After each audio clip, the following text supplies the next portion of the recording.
Halo sobat kintil, waduh gas lagi yuk Magic Emperor, langsung aja gaskun. Mereview sedikit dari part sebelumnya, Zhao Fan yang bertemu dengan senior master Xuan Tian. Zhao Fan, sang kaisar iblis, diminta untuk menjadi seseorang yang menjaga, melindungi seluruh rakyat Tianyu oleh kakek tua ini. Kau ingin sang kaisar iblis melindungi dunia ini? Ini sungguh sangat konyol, sambut dari Zhao Fan. Ya, kau pernah menjadi kaisar iblis? Tidak, aku masih kaisar iblis, sambut dari Zhao Fan. Oh, berarti nanti bisa?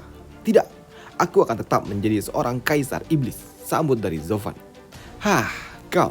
Kau sudah keluar dari takdirmu. Kenapa kau masih bersikeras untuk dapat melangkah di jalan yang sama? Ujar Pak Tua ini yang mengejutkan Zhao Fan.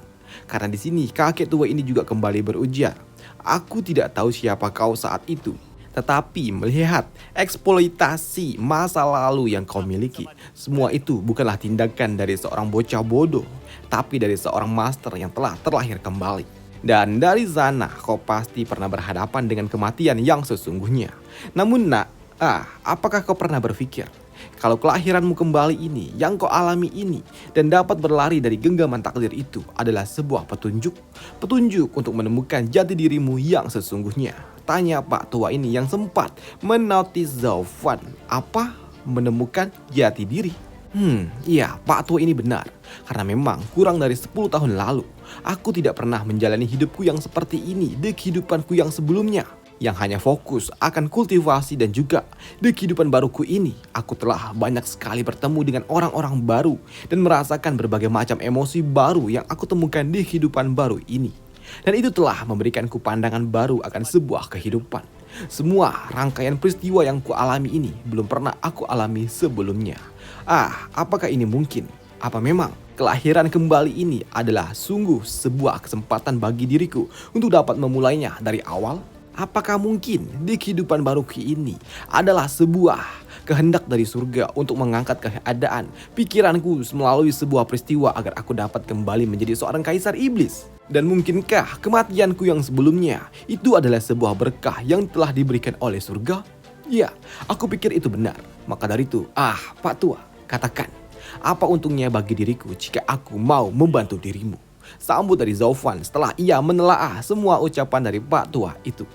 Mendengar hal itu membuat Pak Tua ini berujar, iya, pelayan Zhao, merubah takdir yang akan kau lakukan akan bermanfaat bagi bangsa. Dan itu adalah sebuah bentuk kebaikan tertinggi yang bisa kau lakukan.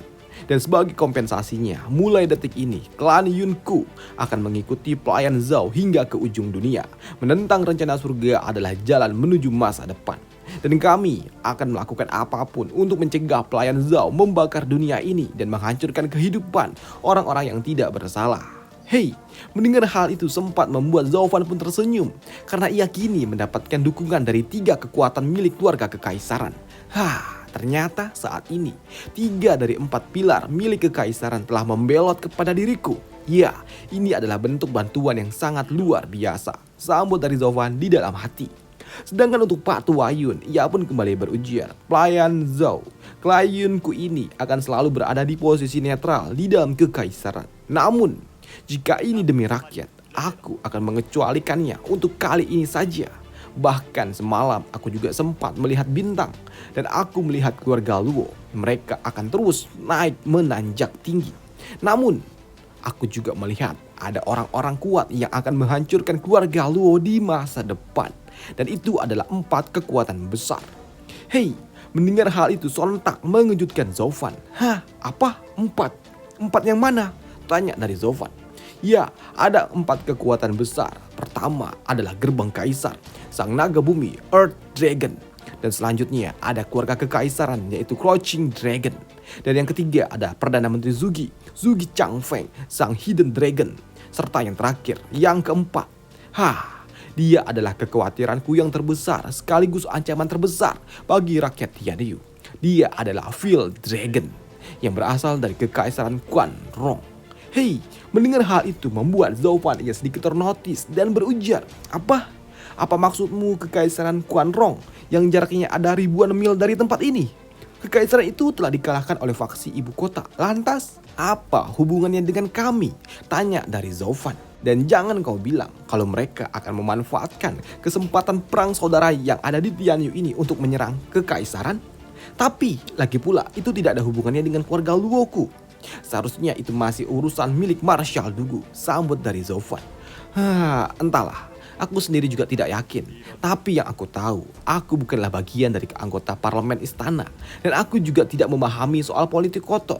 Aku hanyalah seorang pak tua yang dapat melihat langit di malam hari. Dan yang aku lihat, mereka berempat inilah yang akan menyaingi keluarga Luo, ujar pak tua ini. Mendengar hal itu membuat Zovan sempat berpikir apa jangan-jangan ada seorang mata-mata yang telah dikirim oleh kekaisaran Quanrong ke Tianyu ini. Apalagi penjelasannya tentang campur tangan negara lain saat perang saudara terjadi. Ini semakin memantapkan tebakan Zovan kalau memang benar ada mata-mata di Tianyu ini. Tapi saat ini aku juga sangat beruntung dapat bertemu dengan Pak Tua ini dan mendapatkan saran yang sungguh sangat luar biasa dari dirinya. Jika tidak, aku tidak yakin. Aku tidak akan pernah menyangka kalau ternyata masih ada pihak lainnya yang memiliki kekuatan tersembunyi. Maka dari itu, Tetua Yun, terima kasih atas kebijaksanaanmu. Aku akan langsung membuat sebuah rencana. Dan aku tidak akan pernah membiarkan orang luar membahayakan negeri dan juga rakyat kita. Ya, mendengar hal itu sempat membuat Pak Tua ini tertawa. Melayan Zhao, kau memahaminya. Dan itu membuatku sangat bahagia. Tapi sebelum kau pergi, aku memiliki hadiah untuk dirimu. Maka dari itu, kini Pak Tua Yun ia pun membuka pintu dan ia meminta kepada seorang pelayan untuk memanggil seseorang. Xiao Dongzi, panggil Shuang Ir. Baik, Master, sambut pelayan itu. Melihat Pak Tua itu memanggil seseorang membuat Zovan sempat berpikir, apa yang direncanakan oleh Pak Tua ini? Dan benar saja, tak membutuhkan waktu lama. Kini setelahnya ternyata ada seseorang yang datang dan berujar, "Kakek, apakah kau memanggilku?" Mendengar suara imut itu, di sini Zovan ia sempat sedikit ternotis karena ketika ia melihat ke arah sumber suara itu, ternyata muncullah seorang gadis imut lainnya yang terlihat sangat-sangat mirip dengan Ning. Ya, kedatangan gadis imut ini, di sini kakek tua ini ia pun memanggilnya, "Shuang Ir, kemarilah." Sedangkan untuk Zovan, buset, bocah ini bukan hanya mirip dengan Ning. Mereka berdua sama-sama memiliki aura kepribadian yang sangat mirip. Aura mereka, sungguh sangat murni. Ini sungguh sangat luar biasa, edan. Di sini kakek tua ini juga berujar, Zovan, kenalkan, dia adalah Yun Xuan. Dia adalah cucu kecilku. Baiklah Master. Salam, aku adalah pelayan keluarga Luo, Zovan. Ya, setelah mereka berkenalan, kini kakek tua ini pun kembali berujar, pelayan Zhao. Mulai hari ini, Xuan Eik, ia akan menjadi pembantumu. Dia akan memenuhi semua kebutuhanmu. Apa? Mendengar hal itu tentu saja sontak membuat Zovan terkejut. Apa? Aing kesini mau konsultasi, malah dapat bini. Sedangkan untuk gadis ini, kakek. Pak Tua, bantuanmu itu sudah sangat luar biasa, lebih dari cukup. Kenapa kau harus memberikan cucumu kepada diriku seperti ini? Apakah kau menganggapku sebagai seorang pria yang sangean terhadap seorang wanita dan ingin mengikat diriku sampai seperti ini, hingga kau sampai-sampai memberikan cucumu kepada diriku? Mendengar hal itu tentu saja membuat Pak Tua ini tertawa.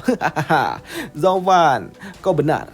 Kau pikir alasan apa lagi sampai aku harus memberikan cucuku kepada dirimu, cucu kesayanganku, kepada seekor harimau? Tapi ya, sejujurnya kau harus tahu kalau Shuang, dia sama seperti diriku. Ia memiliki mata yang sama dengan diriku. Dan nantinya di masa depan ia akan menjadi ketua klan Yun generasi ke-8, yaitu Yun Xuan, sang gadis suci. Aku melakukan ini karena aku ingin menitipkannya kepada dirimu untuk dapat membimbingmu nanti di saat kau membutuhkannya.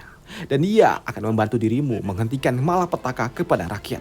Apakah kau ingat di dalam debat esoterik yang sebelumnya itu, kau kesulitan untuk berpikir rasional hingga memaksa keluarga Luo yang oportunistik dan tersembunyi harus sampai menampilkan diri lebih awal daripada yang diperlukan.